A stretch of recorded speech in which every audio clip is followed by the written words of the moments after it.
This is Chrisette Michele, and you know I got soul. Alright, Chrisette, so the new album Better is out tomorrow, your 4th album now. Had a chance to hear it, love the album, feel like it's your strongest one, so far. Really heard the ups and downs of love, what you were talking about in there. What made you go in that direction? I got to be honest. I got to do some soul searching like we talked about last time I hung out with you guys. And so I was just able to really write about that, channel it, and not be afraid to talk about it. Right. Yeah. And you've always been open as an artist. You've talked about being hurt, but this one I felt like you take it to another level. You're more open than you've been before. Is it hard to expose yourself like that as an artist? It's very easy to expose yourself when you're talking about sad things, and I always say when you talk about sad things, it's okay for people to take it away from you. But when you're talking about happier things, it's a little bit scarier because you don't want anybody to take that from you. Right. Yeah. So giving that away as music is a little bit more vulnerable. Right. Than before. Cool. And this album, of course, it's more love songs, happier songs than you've done before. And I read you recorded saying you touch a different spade with you on the inside when you sing happy songs like that. What's the feeling like for you? Sometimes I can't even get through some of these songs when I'm singing them for people because it's like, man, everything's gonna be okay, really? Sometimes I gotta take a step back and say, this is good. Right. When you're upset, you can scream your way through it and you push it, but when it's great, it's like, wow, things are actually okay. Yeah, cool. So. Well, now that you're happier in a good place, is it tough for you to go back and perform some of those songs when you were in a tougher place, a harder place? Because I'm in a better place, I can't even perform some of my old music. I recently was in the middle of singing Goodbye Games, and I had to stop the band and I said, I can't sing this anymore. Yeah. This sounds very, very bad and angry, and I'm not there. Yeah. I can't lie. Right.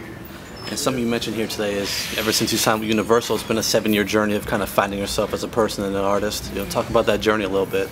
I always joke when people get jobs, they move up, monthly, yearly, every other year they might get a raise. When you get signed, all of a sudden you have to know everything about everything. Right. You don't get a chance to figure it out. But I've been lucky enough to allow myself to figure it out. And it feels great to finally have gotten my raise. Right. I feel like Better is kind of like my raise. Right, cool. Yeah. And like I mentioned, it's your 4th album now. I felt it's like it's your strongest one so far. So, that's a rare, artists usually don't make their strongest one this far in. So, what's your motivation at this point in your career for, to help you make such good music? I was working on my sophomore album with Neo, and he told me that you gotta give it a minute. Because I kept saying, well, I want to try this, and I want to try that. He said, wait a second. He said, you gotta wait until you figure it out. He said, don't put all of your kind of eggs in one basket. He said, but once you get to that 4th album, that is going to be when people have heard enough of you, they understand enough of you to accept who you really are. He said, your 4th album is really your album where you finally come out. And I waited for that moment, and Neo was right. Right, cool. And you included some of the songs from your Audrey Hepburn mixtape on this one. How important was it for you to include those? It was really important for me to include a lot of the songs from Audrey, the mixtape, because a lot of those songs weren't about love. They weren't typical records. They're about lifestyle. And I think that love and lifestyle should go hand in hand in music. Right. Hip-hop gets to have a lot more lifestyle pieces and references that R&B doesn't always get to have. So I was honored to have Rich Hipster and Chemical Be Loved on this album. Definitely good choices to have on there. Thank you. So you mentioned the next single, Love Won't Leave Me Out. How'd you come to choosing that one? I needed something up-tempo. I get very bored on stage singing all slow songs. They sound nice on the radio, but once you have to bring them to the stage, it's like, oh my God, seriously, another slow song. Yeah.